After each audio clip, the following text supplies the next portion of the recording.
আসসালামু আলাইকুম, আমি মোহাম্মদ আশিকুর রহমান, ওনার গোডিজিট ডিজিটাল সলিউশনস অ্যান্ড আমাদের স্কিল একাডেমি। আজকে আপনাদের সাথে আমি ফেসবুক মার্কেটিংয়ের 5টা প্রিন্সিপাল নিয়ে কথা বলবো। এটা শুধু ফেসবুক মার্কেটিং না, যে কোনো পেইড অ্যাডসের 5টা প্রিন্সিপাল বলা যেতে পারে। তো এই 5টা টার্ম যদি আপনি আয়ত্ত করতে পারেন, যে কোনো ক্যাম্পেইন রান করতে পারবেন এবং ভালো রেজাল্ট নিয়ে আসতে পারবেন ইনশাল্লাহ। Facebook ads, LinkedIn ads, Google ads, TikTok ads, সব জায়গাতেই আমাদের এই 5টা প্রিন্সিপাল নিয়ে মূলত কাজ করতে হয়। তো চলেন আমি একটা একটা করে প্রিন্সিপালগুলো শেয়ার করি আপনাদের সাথে। আমাদের ফার্স্ট প্রিন্সিপাল হচ্ছে কন্টেন্ট। Principal number 1, content. আপনি যখনই কোনো পেইড অ্যাডভার্টাইজে যাবেন, আপনাকে সবার প্রথমেই ফোকাস করতে হবে কন্টেন্টের দিকে। একটা কন্টেন্টের 2টা টাইপস হতে পারে, এটা হয় পিকচার হতে পারে অথবা ভিডিও হতে পারে। আপনি পিকচার কন্টেন্ট দেন অথবা ভিডিও কন্টেন্ট দেন, এটা মাস্ট সেলস নির্ভর কন্টেন্ট হইতে হবে। তো ভিডিও কন্টেন্টটাই এখন অ্যাজ ইউজুয়াল ভালো রেসপন্স পাওয়া যাচ্ছে পিকচার কন্টেন্ট থেকে। তো আমরা যদি একটা কন্টেন্ট তৈরি করি একটা প্রমোশনের জন্য,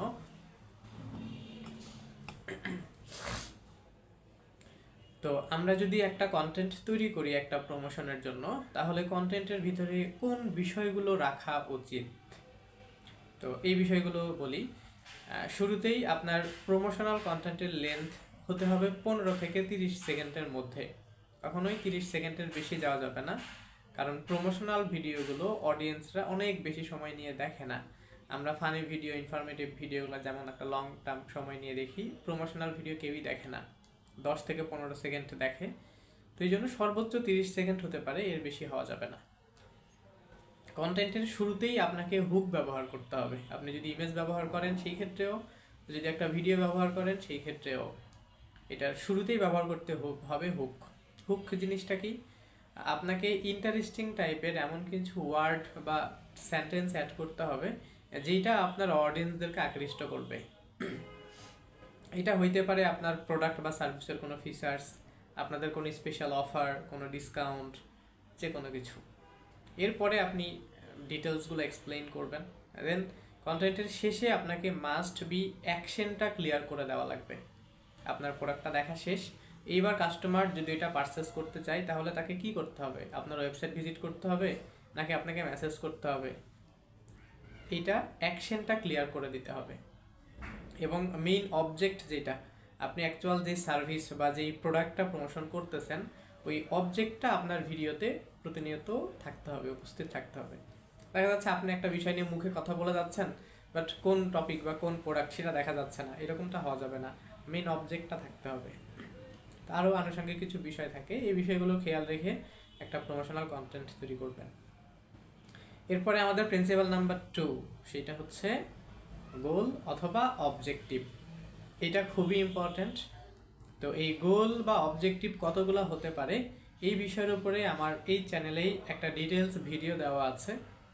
আপনারা আমার চ্যানেল থেকে ঘুরে সেই ভিডিওটা দেখে নেবেন। আমি খুবই শর্টকাটে এবার গোলসটা বলে দিচ্ছি। আমরা যখন কোনো প্রমোশন করি, ওইটার এগেনস্টে আমাদের অডিয়েন্সরা কিভাবে অ্যাকশন নেবে, এইটা ডিসাইড করাটাই হচ্ছে গোলের কাজ। যে তারা আপনার অ্যাডসটা দেখার পরে কি আপনাকে মেসেজ করবে, নাকি আপনাকে কল করবে, নাকি আপনার ওয়েবসাইট ভিজিট করবে, নাকি আপনার পেজটা ফলো করবে, এইটাই হচ্ছে গোল। এবং আমরা যে গোলটা সেট করে দিব, কাস্টমার জাস্ট সেই গোলটাতে অ্যাকশন নিতে পারবে। এরপরে আমাদের 3 নাম্বার প্রিন্সিপাল, সেটা হচ্ছে অডিয়েন্স। অডিয়েন্স জিনিসটা আমাদের অ্যাডভার্টাইজিংয়ের জন্য অনেক ইম্পর্টেন্স। তো আমরা যেই প্রোডাক্ট বা যেই সার্ভিসটার প্রমোশন করি, প্রত্যেকটা প্রোডাক্টেরই একটা নির্দিষ্ট স্পেসিফিক অডিয়েন্স থাকে। নিশ্চয়ই আমরা যদি একটা মাউস সেল করতে চাই, তাহলে এটা পুরো বাংলাদেশে সবাইকে দেখাবো না, অনলি যাদের ল্যাপটপ বা কম্পিউটার আছে বা কিনবে শুধু ওদেরকে দেখাবো। তো এইরকমই প্রত্যেকটা প্রোডাক্ট বা প্রত্যেকটা সার্ভিসেরই একটা নির্দিষ্ট অডিয়েন্স থাকে। আমাদেরকে এই 3 নাম্বার প্রিন্সিপালে এই অডিয়েন্সটা ডিসাইড করতে হয় যে আমাদের কন্টেন্টটা আমরা কোন ধরনের অডিয়েন্সদেরকে দেখাবো। তো এইখানে এই অডিয়েন্সটা টোটাল আমরা 3 ভাবে কন্ট্রোল করি। একটা হচ্ছে কোর অডিয়েন্স, যেখানে আপনি সরাসরি মানুষজনদের এজ, জেন্ডার, লোকেশন, তাদের ডেমোগ্রাফিক্স, ইন্টারেস্ট, বিহেভিয়ার, এই বিষয়গুলো ধরে ধরে টার্গেট করতে পারবেন। তো অডিয়েন্সের ওপরেও আমার চ্যানেলে ডিটেলস ভিডিও থাকবে, ইনশাল্লাহ দেখে নিতে পারবেন। এরপরে থাকে কাস্টম অডিয়েন্স। এইখানে আমাদের বিজনেসের সাথে অলরেডি যারা কানেক্টেড, ওই সমস্ত মানুষজনদেরকে আমরা রিটার্গেট করে আমাদের অ্যাডসটা দেখাতে পারি। এরপরে থাকে লুকে লাইক অডিয়েন্স, যে আমাদের কাস্টম অডিয়েন্স যারা, ভ্যালুয়েবল কাস্টম অডিয়েন্স যারা আমাদের থেকে প্রোডাক্ট কেনে, আমাদের পেজের ফলোয়ার হতে পারে, তো ওদের মতো আর কারা কারা আছে ওদেরকে টার্গেট করা যায়, যেটাকে বলা হয় লুকে লাইক অডিয়েন্স। তো এটা সেগমেন্ট থাকে, জাস্ট অডিয়েন্সটা বুঝেন। এটার উপরে ডিটেলস ভিডিও থাকবে, ইনশাল্লাহ দেখে আরও বিস্তারিত জানতে পারবেন। এরপরে আমাদের 4 নাম্বার প্রিন্সিপাল, সেটা হচ্ছে বাজেট অ্যান্ড স্ক্যাজিউল। অর্থাৎ আপনি যে অ্যাডসটা রান করতেছেন, আমাদের এটা তো পেইড অ্যাডস, আমাদের মেটাকে, ইউটিউবকে পে করতে হবে, টাকা দিতে হবে। আর যদি আমরা ডলার না দেই তাহলে তো অ্যাডস চলবে না। এখন আপনার এই ডলার বাজেটটা কত, আপনি কত ডলার দিয়ে অ্যাডসটা চালাইতে চাচ্ছেন, আপনার ডেইলি বাজেট কত, $5 নাকি $10, সেটা আমাদেরকে ডিসাইড করতে হবে। এরপর স্ক্যাজুয়াল বা ডিউরেশন, যে আমাদের অ্যাডসটা তো আবার এটা সারা জীবন চলবে না, সারা জীবন তো আপনি পে করে চালাবেন না। এটা কতদিন চলবে, 7 দিন চলবে, 15 দিন চলবে, নাকি 1 মাস চলবে, এই ডিউরেশনটা ঠিক করতে হবে। এটা আমাদের 4 number principal, budget and schedule বা ডিউরেশন। এরপরে আমাদের 5 নাম্বার প্রিন্সিপাল, এটাও অনেক ইম্পর্ট্যান্ট। তো এটা হচ্ছে পারফরমেন্স অ্যানালাইসিস অ্যান্ড অপটিমাইজড। তো আমরা যখন একটা অ্যাডস রান করি এবং এটা যখন অ্যাক্টিভ থাকে, এটা কেমন পারফরমেন্স এনে দিচ্ছে, কেমন রেজাল্ট এনে দিচ্ছে, সেইটা আমাদেরকে অ্যানালাইসিস করতে হয়। এটা কতজন মানুষদের কাছে যাচ্ছে, কত ইমপ্রেশন, কত রিচ, আমাদের পার অ্যাকশনে কত অ্যামাউন্ট করে ফেসবুক কাটতেছে, অডিয়েন্স যারা আসতেছে তারা ভ্যালুয়েবল অডিয়েন্স কিনা, আমি অ্যাকশন থেকে অর্ডার পাচ্ছি কিনা, সেলসে জেনারেট হচ্ছে কিনা, এই সমস্ত বিষয়গুলো বিভিন্ন প্যারামিটার আছে, এই প্যারামিটারগুলো দিয়ে চেক করতে হয়। দেন যদি আপনার মনে হয় যে না আপনার পারফরমেন্স ভালো, আপনি সেটা কন্টিনিউয়াস চালিয়ে গেলেন। যদি মনে হয় যে না আপনার কোনো জায়গায় ল্যাকিং থাকতে পারে বা পারফরমেন্স খারাপ, কেন খারাপ এটার কারণটা খুঁজে বের করবেন।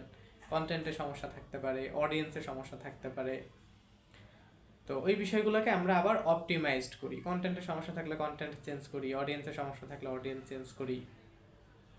তো এই হচ্ছে 5টা প্রিন্সিপাল, আর একবার রিভাইজ করি। প্রথমেই হচ্ছে আমাদের কন্টেন্ট, এরপরে গোল বা অবজেক্টিভ, এরপরে অডিয়েন্স, এরপরে বাজেট অ্যান্ড স্ক্যাজুয়াল, এরপরে আমাদের পারফরমেন্স অ্যানালাইসিস অ্যান্ড অপটিমাইজেশন। তো এই 5টা প্রিন্সিপাল যদি আপনি বুঝতে পারেন এবং প্রিন্সিপালগুলো যদি আয়ত্ত করতে পারেন, তাহলে যে কোনো পেইড অ্যাডস চালাইতে গেলে মেজর যে কাজগুলো করতে হয় সেইগুলোতে আশা করি আপনাদেরকে আর কোনো প্রবলেম ফেস করতে হবে না। তো আজকের ভিডিওটা এই পর্যন্তই, আশা করি কিছুটা উপকৃত হবেন সবাই। দেখা হবে অন্য কোনো ভিডিওতে। আসসালামু আলাইকুম।